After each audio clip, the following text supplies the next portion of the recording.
Após a conquista dos povos pré-colombianos, a Espanha iniciou seu projeto de colonização, se utilizando de uma lógica mercantilista, mas ao mesmo tempo se aproveitando de algumas estruturas que já existiam aqui nesses impérios, maias, incas, astecas.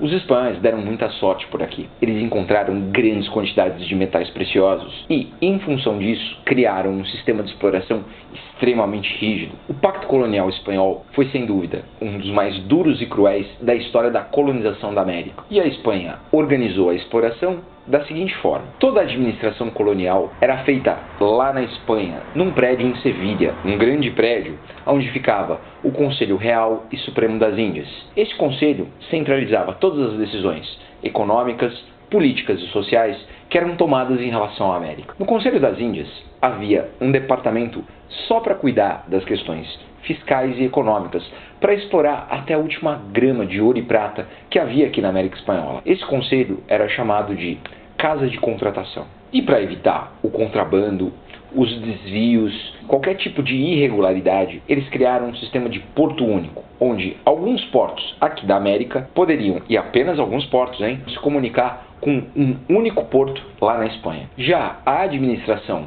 espanhola aqui no continente americano era feita pelos chamados chapetones, que eram espanhóis que haviam nascido na Espanha, eram nativos da Espanha, e eles eram responsáveis por administrar os vice-reinos e as capitanias gerais.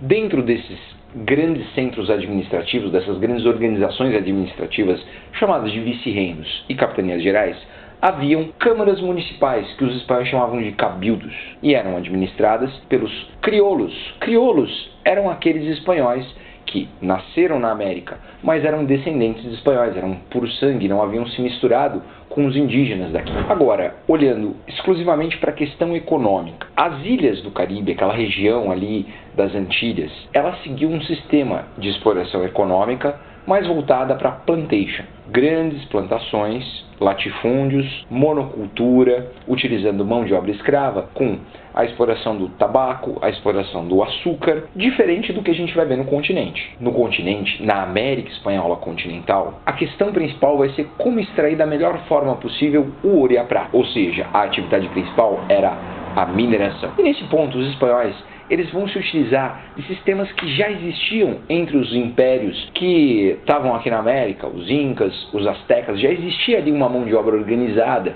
um sistema organizado. Logo, eles vão se aproveitar desses sistemas. E agora a gente chega num ponto bem importante para os vestibulares. Geralmente, quando cobra-se a América Espanhola nos vestibulares, eles vão nessa linha da questão da mão de obra e da exploração do ouro e da prata feita na América Espanhola. Os espanhóis, eles utilizaram sobretudo mão de obra indígena, diferente, por exemplo, do Brasil, que teve como prioritária a mão de obra, teve como predominância a mão de obra negra africana. Os indígenas, eles trabalhavam nas minas durante um período de tempo, 2, 3, 4 anos, dependendo da região da América Espanhola, e recebiam um pagamento que era irrisório. Esse tipo de trabalho ficou conhecido como mita. Esse sistema de trabalho ele foi copiado dos incas, inclusive o nome mita veio dos incas. Só que não era exatamente a mesma forma que o Império Inca utilizava, porque esses índios, sob o domínio espanhol, eles iam para as minas e geralmente não voltavam para casa.